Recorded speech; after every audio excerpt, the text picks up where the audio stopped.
Bienvenidos a Conectando Contigo, yo soy Ana Carolina Bandera Salazar y les voy a presentar la continuación de mi video de la guerra del Cenepa. Tuve el honor de esta vez entrevistar a Julio Vera, un piloto del ejército ecuatoriano. Espero que les guste el tema.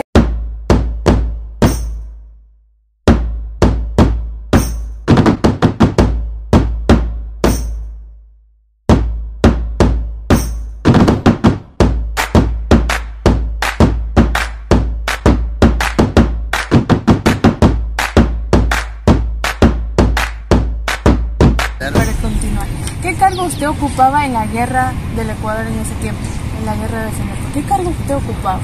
Mira, en ese tiempo yo era civil, muy correcto como cualquier ciudadano, y yo estudiaba en primer año en la universidad, en la Universidad Técnica Estatal de Quevedo, sí, en primer año. Entonces, cuando se desató el conflicto bélico con el vecino del sur, las Fuerzas Armadas llamó a todos los voluntarios reservistas que habíamos hecho el servicio militar.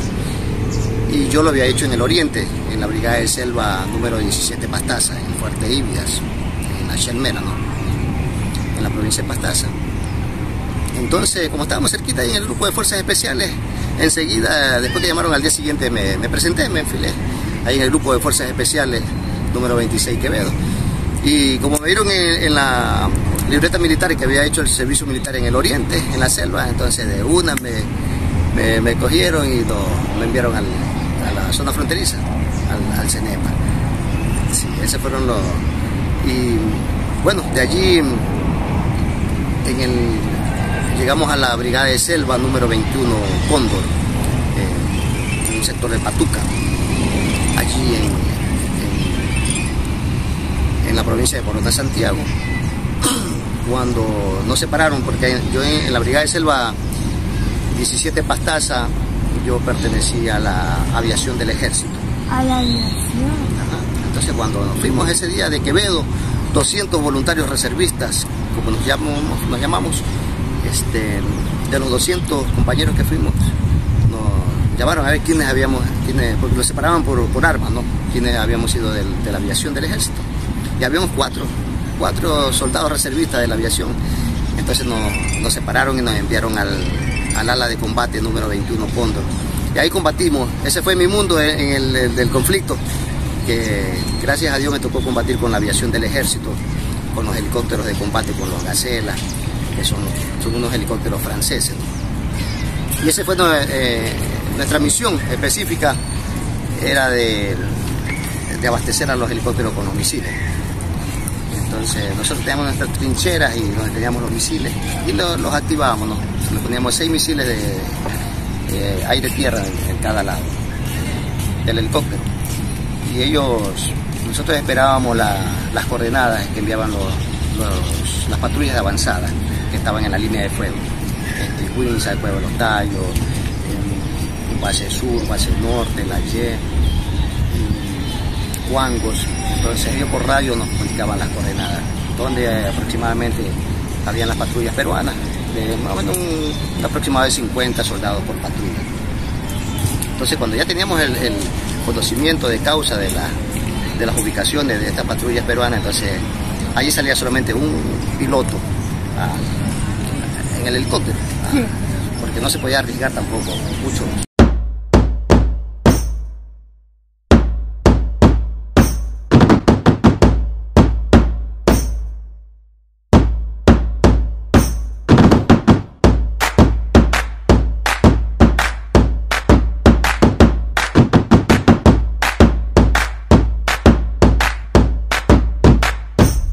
¿Reconocimiento por el gobierno?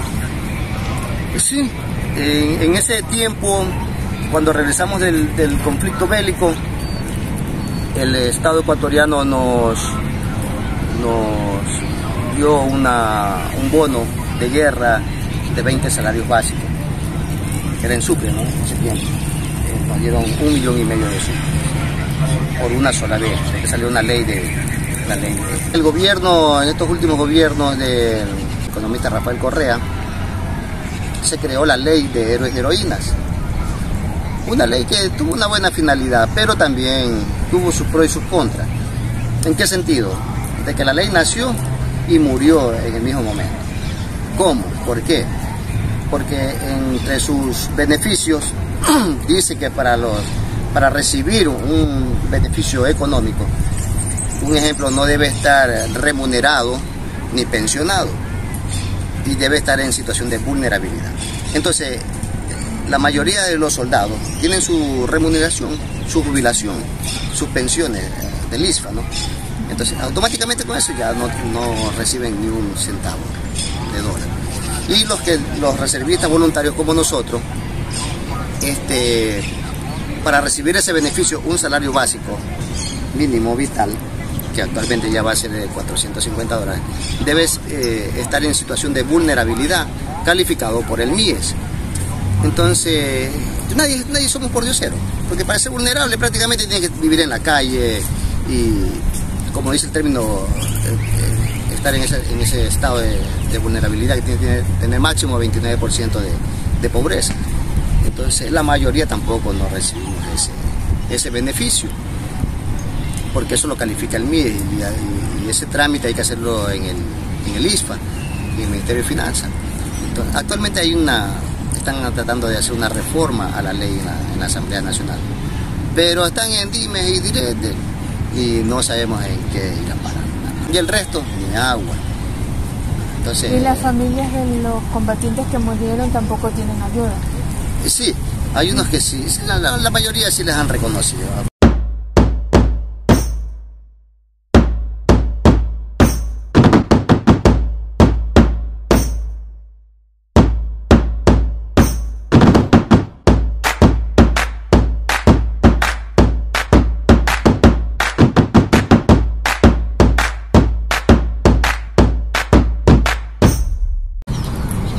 ¿Tenían abastecimiento de medicina y alimentos y armas? Sí, no nos podemos quejar. El pueblo ecuatoriano apoyó muchísimo en ese sentido. Yo estuve en unos destacamentos de avanzada y primero llegué al teatro de operaciones. En esa brigada de Selva 21 Cóndor, en ese lugar llegaban de todo el país, llegaban camiones, mulas, porque hasta ahí llegaban los carros, llenos de vituallas, de provisiones, de todas las empresas, sardinas, atunes, fideo, papel higiénico, cigarrillos. Entonces, era por camiones, que teníamos un hangar lleno ahí de toda la situación. Entonces, pollo, de todo tipo de alimentos, perecibles y no perecibles, nos llegaron.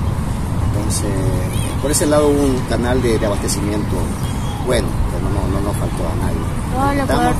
Sí, gracias al apoyo de todo el pueblo ecuatoriano, que nunca lo habíamos visto. Y actualmente nos vemos que nos unimos cuando juega la selección, que debería jugar más seguido para vernos unidos.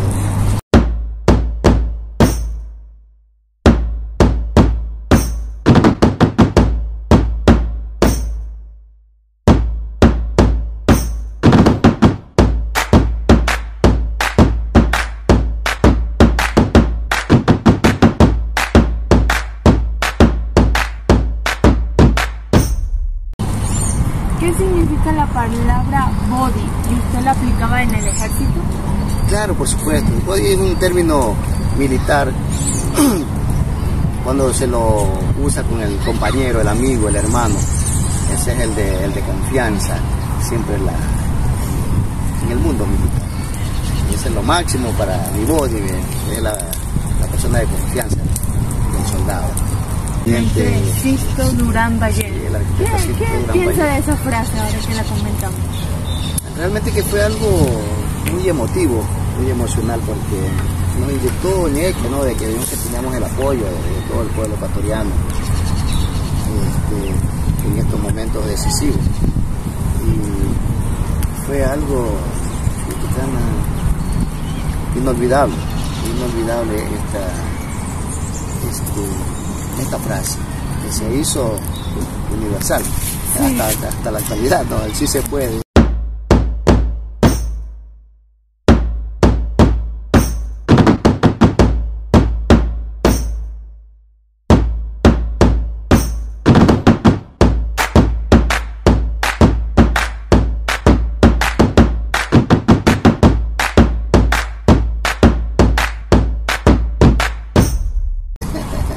De ahí nace, y un paso atrás y se pierde. Lo motivó bastante, sí, cuando estaba ahí. Sí. Lo único, bueno, eso fue lo bueno del presidente Cintura, a través de sudor, lágrimas y sangre. Se lo perdió en la mesa de negociaciones, con la burocracia, con la diplomacia. Se perdió. Simplemente nos dieron este es el área del CENEPA. ¿Y qué ganamos nosotros? 1 kilómetro de terreno en medio de la selva, en Windsor, donde no hay ni siquiera acceso para ir. Entonces fue una burla eso de ahí. ¿Quién se dio eso? Este señor que tuvimos de presidente, Yamin Maguán, y la asamblea del Congreso corrupto que tuvimos en ese tiempo. Hubo fuentes fidedignas que yo me enteré en el gobierno de este sinvergüenza de Maguán, que el presidente de Perú, Alberto Fujimori mandó $20 millones en ese tiempo y los corrompió, los compró a toditos los congresistas en ese tiempo, los diputados, para que firmen el acuerdo de paz. Esto como las Crosby, que vendieron por $20 millones.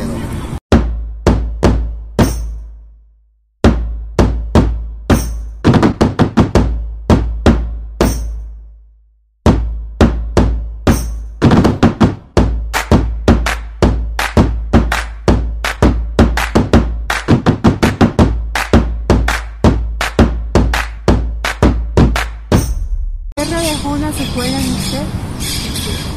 Sí, en parte, bueno, a mí psicológicamente no mucho, porque sí estuve un poco preparado para aquello, pero lo que sí sentí que hasta la actualidad me afectó un poco fue el audio, el oído, por este tipo de ruido, porque como le dije, yo combatí con los helicópteros, entonces era desde las 6 de la mañana hasta las 6 de la tarde el despegue y el aterrizaje de los helicópteros, entonces era un sonido ensordecedor de las turbinas. Era todo el santo día. Y por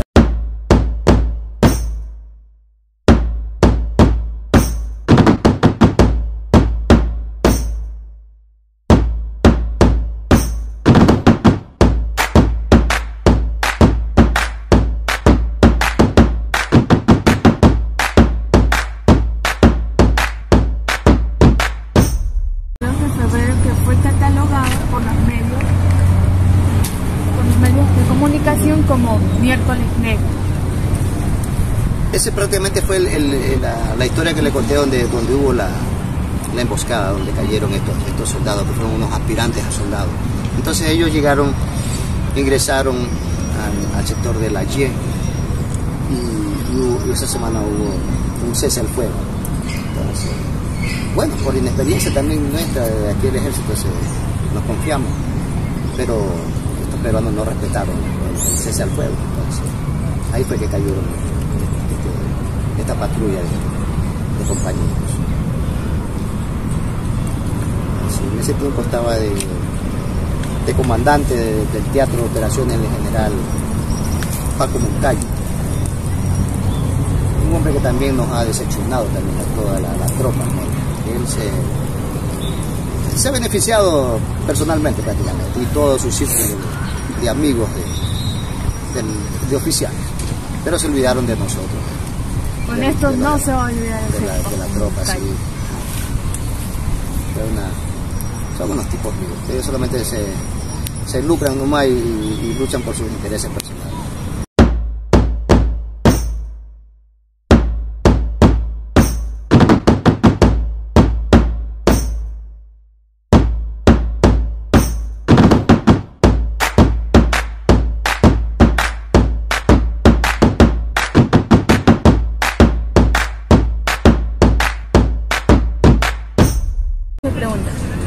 última pregunta.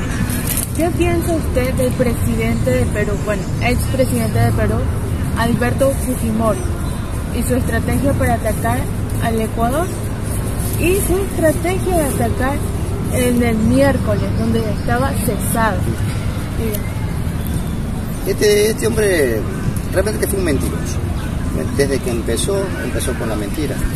Entonces, hay un dicho que más rápido cae el mentiroso que el ladrón. Entonces, eso le pasó a este presidente. A todo el mundo mentía, inclusive cuando entró la prensa internacional al área de conflicto, ¿no? Porque él decía que estaba posesionado en Windsor y todo. Y cuando en ese tiempo ya habían los GPS que salieron. Entonces, la prensa internacional entraron y verificaron que no estaba ahí en las posiciones que él decía que estaba. Desde ahí empezó lo quitaron de mentiroso. Y el resto comenzó, como le dije, terminó sobornando a Raimundo y a todo el mundo, hasta los propios ecuatorianos, a los diputados para que aprueben eso. Inclusive, yo tengo conocimiento que por eso mataron a este señor, a este diputado Hurtado, que era del NPD, porque según dicen que fue el único diputado que no aceptó dinero, que no cogió dinero. El resto fueron pobres vendepatrias. Entonces, este hombre a la larga tenía toda esa documentación y pensaba divulgar, hacerlo conocer al país de todo este tipo de injusticia. De injusticia, de que vendieron prácticamente la patria. Entonces, para que no haya evidencia, lo silenciaron y lo mataron al diputado Hurtado, un moreno, un gran porte, Jaime Hurtado, me parece. Sí. Entonces, todo esto fue secuela de este presidente Fujimori. Y después, bueno, hizo cosas bien en su gobierno también, porque eliminó también a todo este tipo de terroristas que había, el Tupac Amaru, Sendero Luminoso. Y por un lado hizo bien, porque también el terrorismo es uno de los peores plagas que puede tener un Estado. Pero cayó también en la corrupción. Hasta la actualidad creo que todavía está en cadena perpetua, en su país. Nosotros acá no nos caracterizamos los combatientes, tenemos un parche de combatientes que es este de aquí. Este es el signo de combatiente del CENEPA. Entonces los colores son los que representan la bandera de la provincia de Morona Santiago, donde está la cordillera del Cóndor.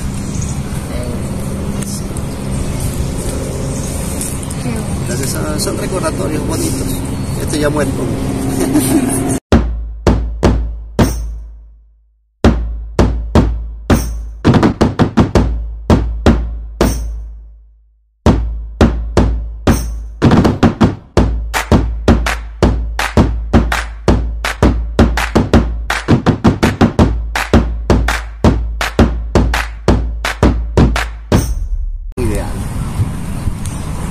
Luchamos por ver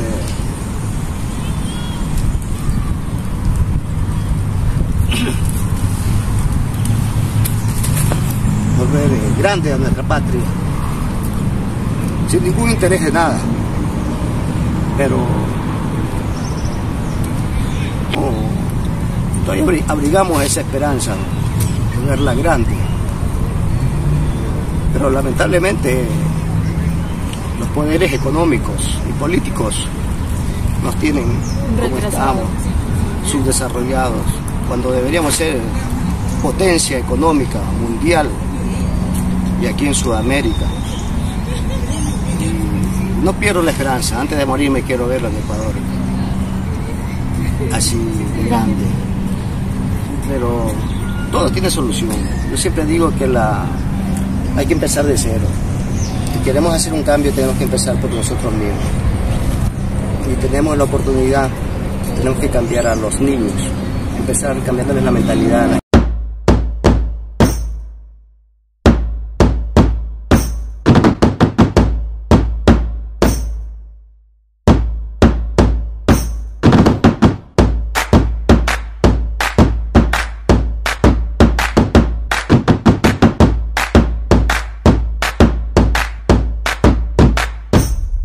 es el Club de Veteranos de Guerra del Ecuador. Tenemos personal allá capacitado en natación, tenemos campeones que han sido en curso de natación, comandos, paracaidistas. Queremos hacer muchas cosas, tenemos un proyecto de dar estos cursos vacacionales, un ejemplo, porque muchos niños no tienen $50, $100 para pagar un curso vacacional. Y nosotros tenemos todo el personal para darlo. Si posible gratis, pero no tenemos ninguna institución, un organismo que nos apoye. Ni siquiera el municipio de Quevedo nos quiere dar, pero ni siquiera ni un lote de terreno ahí para... Hemos visitado municipalidad en Quevedo, la prefectura de Los Ríos, en Babahoyo, y todo el mundo promete, pero hasta la hora después cuando vamos ni siquiera el teléfono nos responde. Entonces es una decepción gratísima, porque nosotros, como lo dije hace rato, estuvimos dispuestos a dar nuestra vida por nuestra patria, ¿no? Y ahora queremos, inclusive no es para nosotros lucrarnos, sino para ayudar e incentivar a la juventud, a la niñez, con nuestros conocimientos. Pero no tenemos la posibilidad económica, el apoyo económico, porque para todo se necesita gestión, movilización. Tenemos la voluntad, no perdemos la esperanza. Ojalá que algún día se pueda dar. Sí. Gracias por compartirnos su historia. Y esto no va a quedar muerto, se va a hacer. Muchas gracias. Se va a dar a conocer. Que alguien en estos 18 millones de habitantes que somos actualmente los ecuatorianos, alguien preste oído y nos contacte. Mi nombre es Julio Enrique Vera Romero, gerente del Club de Veteranos de Guerra del Ecuador, acantonado en Quevedo. Soy un soldado reservista, excombatiente del CENEPA. Como profesión tengo 2 títulos. Sí, soy tecnólogo en administración de empresas e ingeniero en gestión empresarial en la Universidad. La experiencia. Sí, en la Universidad Técnica Estatal de Quevedo. Inclusive yo trabajé 5 años trabajé en el servicio de rentas internas en Quevedo. Sí. Entonces con esa experiencia ya después me independicé y me puse una oficina propia, una consultoría tributaria. La tuve por 15 años, hasta la pandemia. En la pandemia la suspendí por cuestiones laborales. Ahora laboro, pero ya más virtualmente, nomás de casa, para ahorrar costos, no economizarme de tanto gasto a veces de alquileres, personal. Sí. Tengamos, el mensaje llegue a alguna autoridad que quiera inyectarle ese amor a la patria para vernos más grandes cada día. Bueno, mis estimados, esto fue Conectando Contigo. Espero que lo sepan valorar y apreciar. Fue con mucho cariño para todos ustedes. Lo siento que no pueda poner toda la entrevista completa, pero lo hice en el Parque Samanes por factor tiempo, por factor de la universidad. Tenía que poner un extracto de lo más importante, que a mi parecer fue eso. Gracias, suscríbanse, dejen su like, dejen su comentario, pero quiero decirles que para mi próximo video quiero que dejen sus comentarios si quieren que yo hable de la eutanasia. ¿Y por qué no se habla de la eutanasia? Es un tema muy importante, pero no siento que se le dé su importancia y relevancia. ¿Y por qué en Ecuador no se aplica? ¿Y por qué no se habla? ¿Será por miedo? También me gustaría hablar de la TRI y cómo se desenvolvió en el mundial. Y nada, los quiero, cuídense, Dios los bendiga.